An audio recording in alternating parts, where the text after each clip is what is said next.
नमस्कार साथियों, स्वागत है आपका एक बार फिर से कॉफी विद कुमार पर। आज कॉफी के साथ मैं चर्चा कर रहा हूँ मीडिया का गिरता स्तर कैसे आम इंसान को कहीं ना कहीं नुकसान पहुंचा रहा है। तो जैसे मैंने कहा था, मैं हर वर्ग के साथ चर्चा करूंगा। मैंने आम इंसान के साथ बात करी, मैंने बिजनेसमैन के साथ बात करी, मैंने जियो पॉलिटिकल पर काफ़ी अच्छी पकड़ रखने वाले विशेषज्ञ से बात करी जिन्होंने बाहर के देशों के बारे में बताया। तो आज हमारे साथ इस चर्चा पर जुड़ रहे हैं आशुतोष कुमार। आशुतोष जी, आपका स्वागत है कॉफी विद कुमार पर। आशुतोष जी के बारे में मैं थोड़ा सा बता दूं। आशुतोष जी का अपना खुद का डिजिटल चैनल है, एक्सिस 24 का के नाम से है। इनका न्यूज पोर्टल भी है जहां पे ये खबरें दिखाते रहते हैं। ये एक पेशे से मीडिया कर्मी रहे थे, लेकिन कहीं ना कहीं इनका उस माहौल में दम घुटा और ये उस सिस्टम से बाहर आकर इन्होंने अपना एक अपनी आवाज को मतलब निष्पक्ष तरीके से रखने की सोची। तो ये इन्होंने अपना चैनल शुरू करा। सो आशुतोष जी, आपका स्वागत है। आप कहीं ना कहीं अपने चैनल के माध्यम से, जो मैंने देखा है, कहीं ना कहीं समाज को कहीं ना कहीं आप फायदा पहुंचाने का काम कर रहे हो। तो शुक्रिया आपका, और उम्मीद करते हैं कि आप भी अपने चैनल पर आम आदमी की आवाज को उठाते रहेंगे। आशुतोष जी, आज हाँ बताएं।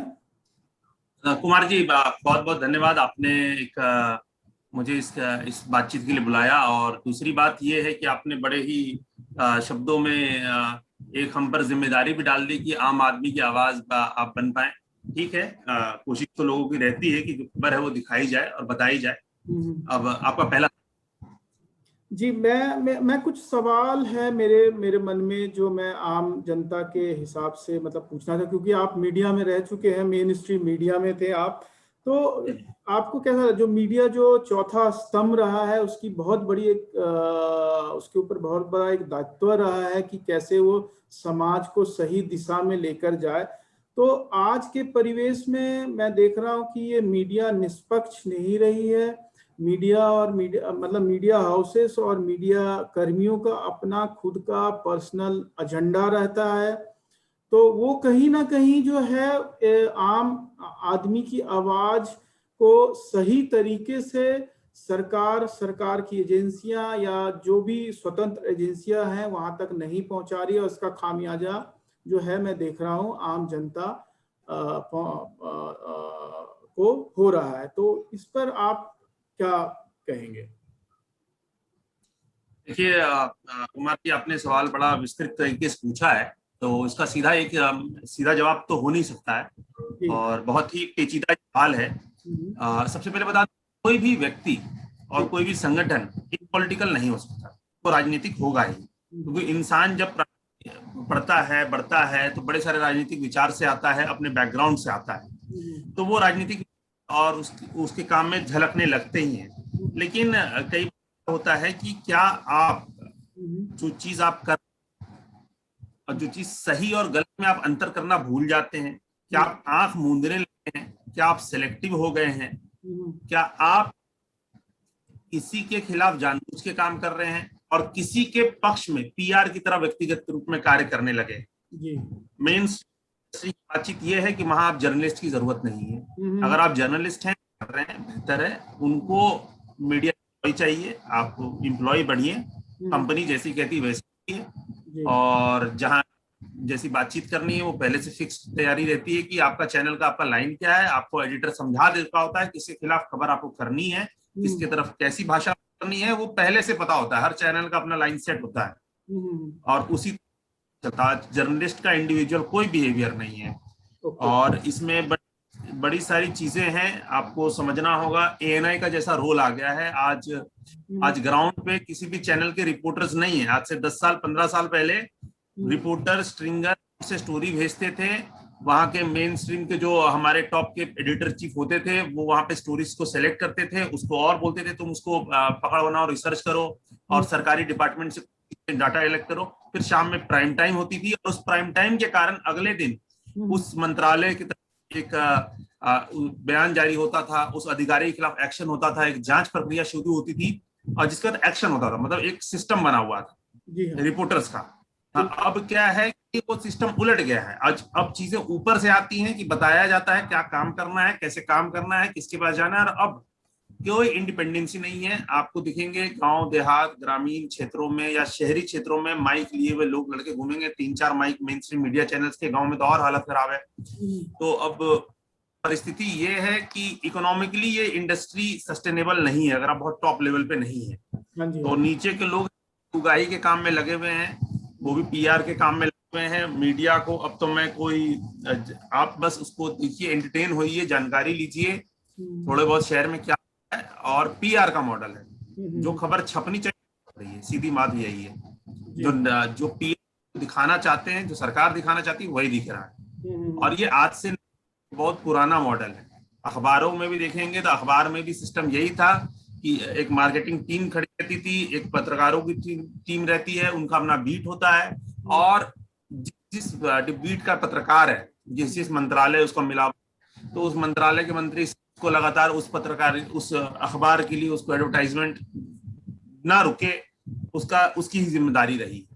तो ये ऐसा पहले से ही तैयार है, क्योंकि इंडिपेंडेंट तो है नहीं, सरकारी एड्स पे ही चलता है। अब तो प्राइवेट कंपनी के एड्स पे न्यूज चैनल चलते थे, अब प्राइवेट कंपनी के एड्स भी जो कंपनीज हैं वो भी पॉलिटिकल हो चली है कि अगर कोई चैनल, क्योंकि अब जिसकी सरकार है और कंपनियां उसकी तरफ नहीं है तो उनके यहाँ दिक्कत है, तो चैनल उनके खिलाफ, सरकार के खिलाफ चलाता है तो उनको वो एड्स नहीं देते। तो बड़ा ही अब दूसरे तरीके से बैलेंस किया जाता है और कंट्रोल किया जाता है। तो चीज अच्छी बेहतर तो नहीं है, तो बस लोग काम कर रहे हैं और काम चल रहा है।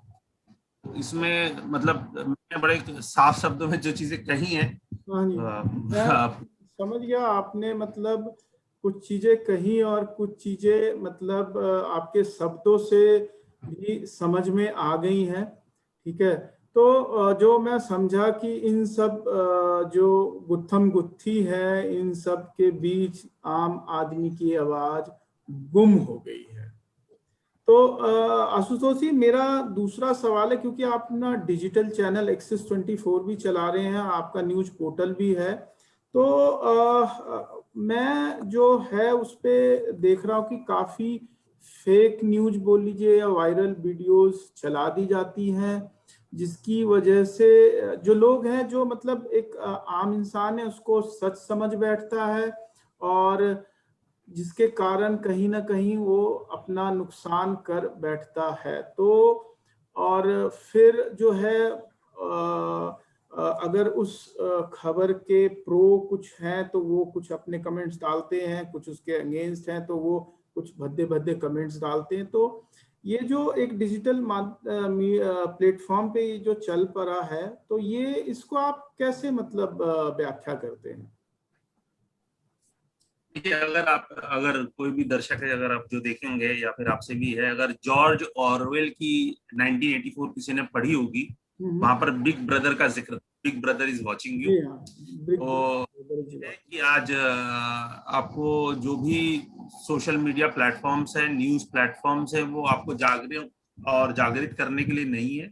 वो एक पॉलिटिकल एजेंडा के तहत काम, आपके माइंड को डाइवर्ट करने का काम करते हैं। दिन भर वो जो बोलेंगे आप वही सोचेंगे, आप जो पढ़ेंगे आप वही बोलेंगे, आपका विचार, आप इंसान के पास आज इतना तो वक्त है नहीं कि वो ध्यान कर रहा है या मेडिटेट करके शांति से बैठा और अपने विचारों पे सोच रहा है। वो तो उधार के लिए विचार है। जो टीवी कहता है तो आप शाम तक उस विचार अपने अंदर एम्बेड कर लेते हैं और फिर आप सामने विचार को प्रोपोगेट करते हैं। और जो भी चीज है, चाहे सोशल मीडिया पर जितने वेबसाइट्स, आजकल वेबसाइट खोलना कोई बड़ी चीज है नहीं। डोमेन खरीदिए, ये थीम खरीदिए, एक डेवलपर से कुछ काम करा लीजिए, थोड़ा सा सर्वर स्पेस ले लीजिए। आप जितनी, आप देखिए ना, जो 2019 का चुनाव हुआ उसमें अचानक एक नया चैनल ही खड़ा कर दिया गया था। और हाल फिलहाल भी में एक ऐसा चैनल ही खड़ा था जो एक खास नेताओं का इंटरव्यू लेकर एक ऐसे तरीके से चला रहे जैसे न्यूज चैनल था, और इलेक्शन के बाद वो चैनल गया। तो अब ऐसे चैनल तो कुकुर मुत्ते की तरह खड़ा होते हैं, और उसमें जो मीडिया कर्मी है वही सहयोग करते हैं, उनको पैसे चाहिए, पैसों की भारी कमी है, और पूरी व्यवस्था ही पैसों पे टिकी हुई है। अच्छा। तो अब ये चीज ऐसी है नहीं जिसको छुपाई जा सकती है और बताई, मतलब जो ऐसा है कि कुछ छुपा हुआ और मैं एक्स्ट्रा बता दूंगा। और सोशल मीडिया में कमेंट भी बहुत बड़ी सेना है, आपको समझना होगा। एक ट्वीट के 1 रुपए 2 रुपए मिलते हैं, रिट्वीट के 8 आने 1 रुपए मिलते हैं, ये रेट तय है बड़ी बड़ी पॉलिटिकल पार्टी के, और इसके हजारों एम्प्लॉयज हैं। तो बाहर में आप इसको ठेका भी दिया जाता है, कुछ इन हाउस एम्प्लॉयज भी होते हैं जो इलेक्शन बाई इलेक्शन लगातार वो काम करते रहते हैं। वो आपके फेसबुक से लेके, ट्विटर से लेके, इंस्टाग्राम से लेके आपको लिंक्डइन तक पहुंच गए हैं। लिंक्डइन में भी लोग ऐसे पहुंच गए हैं जो अंदर घुस के ऐसे पॉलिटिकल स्टेटमेंट्स करेंगे, आपसे पूछेंगे। पॉलिटिकल पार्टीज का अंदर ऐसा आ गया है कि पूछेंगे आपका पिछला 1 साल बहुत बढ़िया रहा, अगले 4 साल बाद आप क्या अपने करियर को देखते हैं, इस तरह के सवाल आ रहे हैं, पॉलिटिकल पार्टीज लिंक्डइन पे पूछ रही है। तो आपको सोचने का मौका नहीं दिया जा रहा है, आपको ऊपर पहले से विचारों से थोपा जा रहा है, डिफरेंट मीडियम से, टीवी से देखिए, अखबार से देखिए, न्यूज़पेपर मैगजीन से पढ़िए, डिजिटल चैनल से पढ़िए, सोशल मीडिया प्लेटफॉर्म से पढ़िए। आप देखेंगे लाखों लोग फेसबुक पे हमारे आपके जैसे आप भी बैठे हुए हैं, हम भी बैठ जाते हैं। पता तो जनता तो सोचती है जो बोल रहा है सब सही बोल रहा है। बिहार की, भारत की ग्रामीण जो जनता है वो सोचती है टीवी पे बोलता है तो वो जैसे बोलता है लगता है तो उसको मान लेती है, और उस पर सवाल नहीं उठाती है। और खास इंडिया में अब कोई बॉडी ऐसी बनी नहीं है, इनकी अपनी ही 3-4 बॉडी है जो अपने ही ये लोग चलाते हैं, और अपने ही सजा देते हैं, और अपने ही खुद कानून तय करते हैं। ये सब कुछ अपने आप ही है। अभी तक कोई ऐसी बॉडी नहीं है जो फिल्टर कर सकती पत्रकार कौन है और उसकी बात का। अगर असल मामला ये भी है कि अगर आप कुछ बोल देते हैं उसकी जवाबदेही क्या है, इसका असर हो गया कुछ अपने क्या जवाबदेही। इतने मीडिया चैनल से कितनी फर्जी खबरें चलाई, इतने मीडिया चैनल से कितनी फर्जी न्यूज लिखी, लगातार वो पॉर्न देते हैं, सेमी पॉर्न दिखा देते हैं, उस पर क्या एक्शन है? कोई एक्शन नहीं होता है। तो स्थिति बदली रहती है। अगर आप जिनके जो सत्ता में है, जो ताकत में है राज्य में या केंद्र में, उनके पक्ष में आप काम कर रहे हैं तो आपको कोई दिक्कत नहीं है, आप काम करते रहिए, पैसा कमाते रहिए, उनसे पैसा लेते रहिए और सिस्टम के हिसाब से चलते रहिए। तो कोई आपको, जिस दिन आप खिलाफ लिखेंगे तो आपको फिल्टर किया जाएगा, सिलेक्ट करके फिल्टर कर दिया जाएगा। अच्छा। तो आपको उस तरह की चीजें। और कमेंट को लेकर स्पेशल बात बता दूं कि बहुत सारे ऑर्गेनिक होते हैं, लोग खफा होते हैं, अच्छी बात है, उस पर कोई बुरी बात होती नहीं। लोगों का कमेंट करना जरूरी है और उनसे विचार सुनना अच्छी बात है। लेकिन कई बार क्या होता है कि कमेंट सेक्शन को भी मैनिपुलेट किया जाता है। आप जैसे ही खबर डालेंगे वहां 50 उनके पहले से तैयार हैं जो कमेंट पे बहस करने हैं और माहौल बनाने के लिए तैयार है। तो जहां पर फेसबुक लाइव कमेंट देखेंगे, गालियां मिलना, समर्थन करना, वो लगातार आपके ब्रेन से खेल रहे हैं, आपके विचारों से खेल रहे हैं। वो आप तो लेफ्ट जाइए या तो राइट जाइए, दोनों तरफ की सेना तैयार है। वो आप नहीं है, किसी लेबलिंग की तरह कर दिया जाएगा और आप पाया जाएगा जो उनका अपना प्रोपेगेंडा है, जो सिस्टम चलने के लिए जरूरी है। एक बड़ा व्यापारिक माहौल बना हुआ है, वो सिस्टम चलने के लिए जिसको जरूरी है, बैलेंस बनाने के लिए पूरी सेना काम कर रही है, हमारी बुद्धि को, हमारी समझ को मैनिपुलेट करने के लिए। जी हाँ। तो मेरा अगला सवाल यही होगा कि ये जो है मीडिया और मीडिया है वो संविधान का उसको चौथा स्तंभ कहा गया है। तो आप मीडिया हाउसेस बोल लीजिए, मीडिया कर्मी बोल लीजिए, या डिजिटल प्लेटफॉर्म का, इन सब की अकाउंटेबिलिटी कैसे तय की जाए, मैं ये आपसे समझना चाहता हूँ। कुमार साहब, आप बड़े ही, मुझे लगता है कि बहुत ही दिल के करीब समझते हैं कि ये देश को बचाने की कोशिश में शायद आप लगे हुए हैं, संविधान की व्यवस्था को मान रहे हैं और चौथा स्तंभ कह रहे हैं। मैं कहूंगा आज से ये बात आप बोलना बंद कर दीजिए कि कोई भी स्तंभ है। आज आप सब ध्वस्त हो चुके हैं, कोई स्तंभ नहीं है, और इसकी जिम्मेदारी में मत बांधिए और इसको बोझ भी मत दीजिए। अगर ये लोग अपना काम ही सिर्फ करने लग जाए ना, सिर्फ अपना कार्य 100% कार्य जो हुआ वो दिखाने लगे, अपने से वैचारिक स्थिति भी ना लगाएं, तो भी काम करने लगेंगे ये। लेकिन जो होता वो दिखाना नहीं है, जो दिखाना है वो मैनिपुलेटेड और सिस्टम से हिसाब से चलता है। कि जब दिखाएंगे और कल जब मालिक सुबह अखबार पढ़ेंगे मंत्री साहब, तो उनके चेहरे पे खुशी आनी चाहिए, दोपहर में मैसेज थैंक यू का आना चाहिए। तो ये सिस्टम है, तो इस सिस्टम को जड़ों को जाइएगा तो ये सिस्टम ऐसे ही चलता है। दूसरा है तो इस सिस्टम की अकाउंटेबिलिटी, ये इस सिस्टम की बहुत सारे संगठन पहले से बने हुए हैं संस्थान, और ये सरकारी मान्यता प्राप्त है। इनके अपने बड़े बड़े जो मीडिया चैनल चलाते हैं, जो उसके एडिटर रहते हैं, वही इसके चीफ एंड हेड है। तो वो अपने चलते हैं और अपने ही फेक न्यूज दिखाएंगे, अपने ही फर्जी बातें करेंगे और खुद को ही सजा देने का सिस्टम है। तो वो तो स्वाहा ही होने वाला है, मैं ही हूँ और मैं ही चोर हूँ, मैं ही जज हूँ, तो मेरे मामला क्या होना है। दूसरा है कि इम्पोर्टेंट मामला ये है कि वक्त ऐसा है कि बहुत सारे लोग अपने जानकारी को लेकर, होता क्या है कि आप समझिए हमारा सोशल मीडिया बिहेवियर बदल गया है।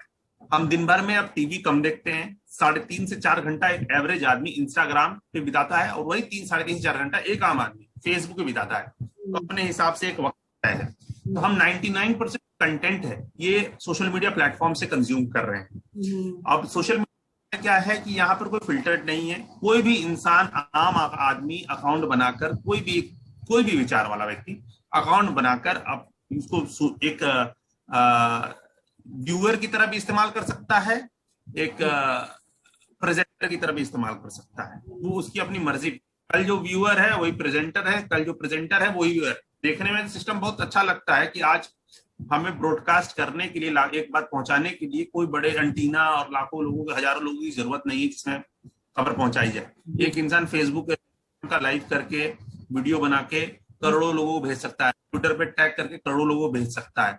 लेकिन जो भेज रहा है, ये जो पूरा संविधान भी बना है, ये कानून लिखा हुआ है, ये जो फेसबुक और इंस्टाग्राम बनाता, बड़े शायद अच्छे विचारों के साथ ही बना था कि इसको मीडियम खोला जाए जनता के लिए। लेकिन में अब जो लोग आए हैं तो अब सब आए हैं, तो इस तो सब इस्तेमाल करेंगे। जिनके पास धन है, फेसबुक से बूस्ट करने के सिस्टम है, इंस्टाग्राम से बूस्ट करने के सिस्टम है।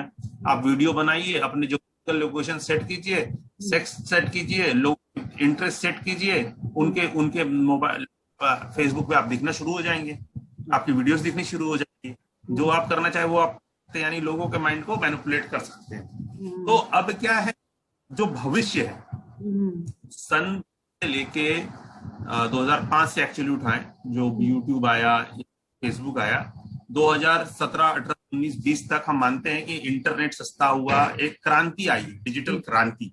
तो डिजिटल क्रांति आ चुकी है, जो इतनी आनी थी वो आ चुकी है, टेक्स्ट के माध्यम से, वीडियो के माध्यम से, एनिमेशन के माध्यम से आ चुकी है। अब जो आने वाली जो चीजें हैं, अब फिल्टर्ड प्लेटफॉर्म से, जो फ्यूचर ऑफ इंडियन मीडिया है या डिजिटल सोशल मीडिया है, वहां पर अब फिल्टर मीडिया आएंगे, जहां पर स्पेसिफिक लोग, अब जनता भी एलीट, जो लोग अपने, क्योंकि आप समझिए ये हमें गलत खबर खाकर सिर्फ हमें कम जागरूक भी नहीं कर रहा है, हमें मेंटली परेशान भी कर रहा है। आप मेंटली आप परेशान करता है, आप ऐसी खबरें दिन भर देखते हैं जिससे आपकी मेंटल हेल्थ को दिक्कत है। हम लोग इतना भी सुनते हैं टीवी, कुछ लोग कुछ खास चैनल देखिए तो आपको हार्ट बहुत सारे इश्यूज आ सकते हैं उनके। तो जो जागरूक है, मुझे लगता है आने वाले 5 से 10 साल में बहुत सारे मल्टीपल फिल्टर्ड प्लेटफॉर्म, जहां पर फिल्टर्ड स्पेसेस होंगी और दर्शक भी उनके स्पेसिफिक होंगे, और उसके जो कंटेंट क्रिएटर उनको फिल्टर करके अलग स्पेस में लाया जाएगा। वो सब्सक्रिप्शन मॉडल से चलेगा, एडवर्टाइजमेंट मॉडल से चलेगा, we don't know. I think the future of Indian digital media और Indian content media is going to be spaces, specific spaces for specific people, जहां पर कुछ एल्गोरिथम्स आएंगी, डाटा साइंस आएगा, जहां पर बायस खबरों को बचाया जा सकता है, फेक खबरों से बचा जाएगा। और शायद आने वाले 5 साल में ऐसे प्लेटफॉर्म हमें दिखेंगे जो पेड भी हो सकते हैं, अनपेड भी हो सकते हैं, एडवर्टाइजमेंट चल सकते हैं, और उसमें भी बहुत सारी चीजें। तो टेक्नोलॉजिकल ब्रेक है, लोग अब मोबाइल को जब आदत लग गई है तो वो वापस टीवी और अखबार में नहीं जाएंगे, वो वहीं पर कंटेंट पढ़ेंगे, वीडियो देखेंगे। और बेहतर हो सकता है कि और इजी मोबाइल जो पकड़ना पड़ रहा है उससे अलग टेक्नोलॉजिकल थ्रू पे चले जाए, कि वो 3D कोई स्क्रीन बन जाए, अपने मन में वैसा कुछ बन जाए। वो सब चीजें हो सकती हैं, लेकिन जो सत्य यही है, अगर कुछ अच्छा होना हो सकता है इस पूरे समाज में, क्योंकि अब देश को मैं नहीं काउंट करता, कि अब अपने अपने तरीके से कर रहा है, वो तो सब एक ही जैसे समान व्यवहार वाले हैं। तो कुछ इनोवेशंस और फिल्टर्ड स्पेसेस, टेक इंडस्ट्रीज जिम्मेदार, जिसको सोशल रिस्पॉन्सिबिलिटी को लेकर ध्यान है, मेंटल हेल्थ को लेकर ध्यान है, वही लोग कुछ प्लेटफॉर्म लाएंगे। और इसमें शायद सब लोग नहीं जुड़ेंगे, लेकिन जो लोग अपने जानकारी, विजडम को लेकर ख्याल रखते हैं और थोड़ा अपना मेंटल हेल्थ का ख्याल रखते हैं, वो उस प्लेटफॉर्म पे आएंगे और वो भी एक बिजनेस मॉडल चलेगा जो कि फिल्टर्ड होगा। आई थिंक ये भविष्य, लेकिन वर्तमान परिस्थिति यही है कि वो आने के बावजूद ये सिस्टम चल रहा है, ये आने वाले 80% जनसंख्या को प्रभावित करता रहेगा। ऐसे ही इसका व्यापार चलना है, ऐसे ही कार्य होना है, ऐसे ही सिस्टम चलना है। इसको कोई नहीं बदल सकता। इसमें कोई भी पॉलिटिकल पार्टी अब आएगी तो वो वही व्यवहार करेगी, क्योंकि अब ये लर्निंग हो चुकी है, एक सिस्टम बन चुका है और सिस्टम सीखा जा चुका है। तो पॉलिटिक्स जाते जाएंगे, सिस्टम यही रहने। तो जो मैं आपकी बातों से समझ पाया हूं कि ये एक जो सिस्टम चलता आ रहा था, वो सिस्टम थोड़ा सा एग्रीवेट होकर बढ़ा है और उस एग्रीवेशन के बाद एक फिल्टराइजेशन का प्रोसेस आया इस सिस्टम में। और आएगा। अच्छा, मतलब और अभी आना बाकी है, मतलब ये तो शुरुआत है। और जिसकी वजह से जो है लोगों तक सही खबर या लोगों की जो मुसीबत है, परेशानियां हैं, वो सरकार तक नहीं पहुंच रही हैं, या कुछ ऐसी मजबूत आवाज जो है वो नहीं बन पा रही है जो सरकार को बोल सके कि जी आपको कुछ करना होगा इनके बारे में। तो काफी कठिन है। मैं कुमार जी आपको बता दूं, ऐसी कोई समस्या नहीं है जो सरकार को, आम जनता को, सरकार को नहीं पता है। सरकार सेलेक्टिव है, उसकी वोट बैंक की जरूरत होगी और लगेगा वो वोट बैंक में ट्रांसफर हो सकता है, उसकी वो जरूरत पूरी की जाएगी, तब तक उसको ऐसे ही रखा जाएगा। जब तक लगता नहीं कि उसकी वजह से सरकार चली जाएगी या नई सरकार बन सकती है, तब तक उसको कंसीडर किया जाता है सिस्टम। और दूसरा है, मजबूत आवाजों की कमी नहीं है। लगातार बहुत बड़े बड़े नाम हैं जो काम कर रहे हैं और बड़े बड़े तरीकों से काम कर रहे हैं, लेकिन पिछले 8-10 बड़े अच्छे तरीके से, बड़े सिस्टमेटिक तरीके से पढ़ा लिखा होना इस देश में, समझदार होना, किसी भी, शायद अब मुझे इस देश में नहीं बोलना चाहिए, शायद किसी एक से उसको बुरी बात बता दी गई कि ये जो पढ़े लिखे लोग हैं ये बुरे लोग हैं, ये जो समझदार और के एक्सपर्ट है ये बुरे लोग हैं। आम जनता को बता, पढ़े लिखे बड़ी यूनिवर्सिटीज हैं जो पढ़े लिखे, जहाँ पर बच्चे रहते हैं, जहाँ पर जो बहुत है, जर्नलिस्ट हैं, ये सब देश को बर्बाद करने लोग हैं, ऐसी समझ बना दी गई है। तो उसके भी फॉलोअर्स हैं जो मानते हैं, जो उनकी तरफ खड़े हैं, लेकिन एक मैक्सिमम जो पॉपुलेशन है उनके मन से नजरिया रखा गया है, जो फलानी यूनिवर्सिटी के बच्चे हैं, चाहे ऐसे लड़के हैं चाहे लड़कियां हैं, उनका आचरण अच्छा नहीं है, वो गलत है। और ऐसे जो बड़े हैं, जो बड़ी आवाज हैं, वो तो भाई उनके खिलाफ खड़ी हैं। तो अब वो माइंड दिन भर डाइवर्ट किया गया है फर्जी खबरों से, फेक न्यूज से, टैम्पर्ड इमेजेस से। वो तो 2000 में व्हाट्सएप से, और आज बड़े बड़े जो लोग संविधान बचाने की बात दूसरे राज्यों में चुनाव करा रहे हैं, ये इनकी ही बीमारी हुई है कि जिसके थ्रू ये बीमारी आज लाकर रखे हैं राष्ट्रीय राजनीति में। और आज वो ही उसी बीमारी को जो फैलाया बीमारी, और वही बीमारी के खिलाफ खड़ा होने के लिए विभिन्न राज्यों में चुनाव के कैंपेन को संभालने के लिए जा रहा है कि मैं तो संविधान बचाऊंगा। जबकि जो पूरी बीमारी जड़ जो है, जो पूरी व्यवस्था जो तरीके से सोशल मीडिया पे चुनाव और वैचारिक तौर पे चुनाव, वो वही बीमारी पैदा करने वाला व्यक्ति है। तो आप कमा रहे हैं पक्ष में रह के, तो तब धन कमाइए।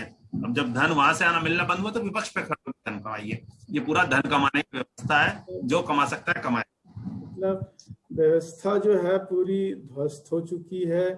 और जो मैं समझ पाया हूँ, कठिन है लेकिन असंभव नहीं है।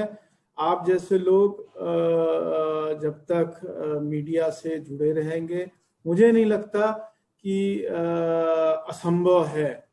ठीक है, कठिन है। देखिए, आप, मुझे लग रहा है कि आप बहुत ही अच्छे विचार वाले आदमी के दूसरों पर भरोसा कर रहे हैं। मैं बोलता हूँ कि आप अब अपना ख्याल रख ले, अपना काम ठीक बार कर ले, दुनिया को मत समझिए कि दुनिया क्या ठीक होने वाली नहीं होने वाली है। और खासकर मुझे इस बात को हंसी आती है कि कोई भी व्यक्ति, कुछ आप जैसे लोग या ऐसे लोग जो दुनिया को बचा लेंगे, ऐसा कुछ नहीं होने वाला जब तक ये जनता को नहीं समझ में आएगा कि मैं भी सोच सकता हूँ, मेरे अंदर क्षमता है। सही बात। तब तो ऐसे प्रभावित करने वाले मेरे जगह कोई और आ जाएंगे। मैं अगर मान लो मैं भी बोल रहा हूँ तो कोई प्रभावित ही कर रहा हूँ उनके विचार को, कोई और बोल प्रभावित ही कर रहा है विचार को। विचार प्रभावित हो रहा है कहीं ना कहीं वो पॉलिटिकल मोटिव है, वो किसी ना किसी को नुकसान, किसी को फायदे से पहुंचाया जा रहा है। हम क्यों मोटिव, हम फैक्टर बने।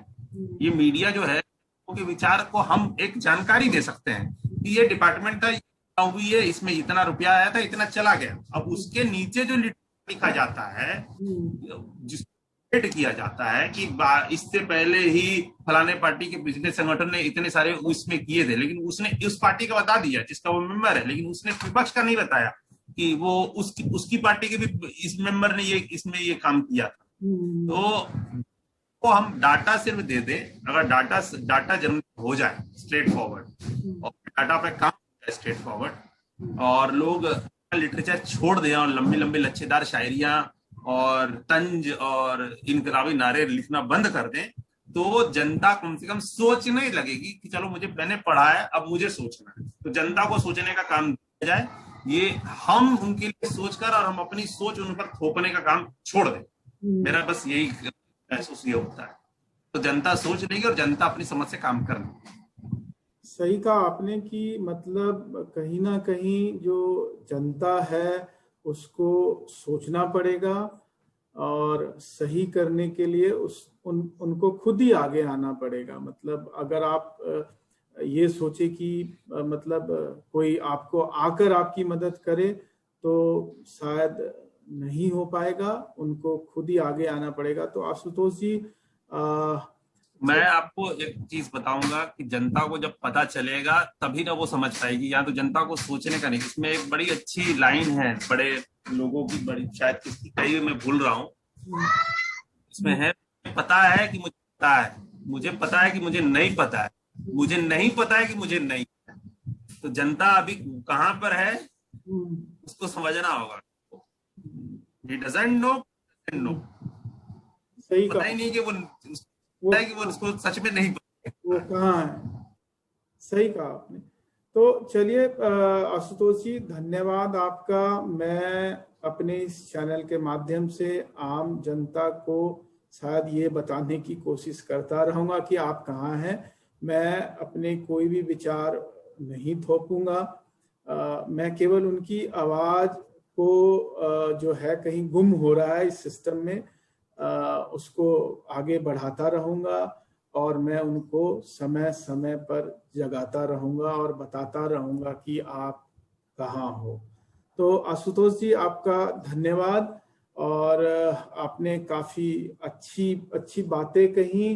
कुछ तो आपने स्पष्ट कहा, लेकिन कुछ जो है आप किस शब्दों ने कहा, और कुछ कहते कहते रह गया, लेकिन वो जो जिनको समझना है वो समझ गए।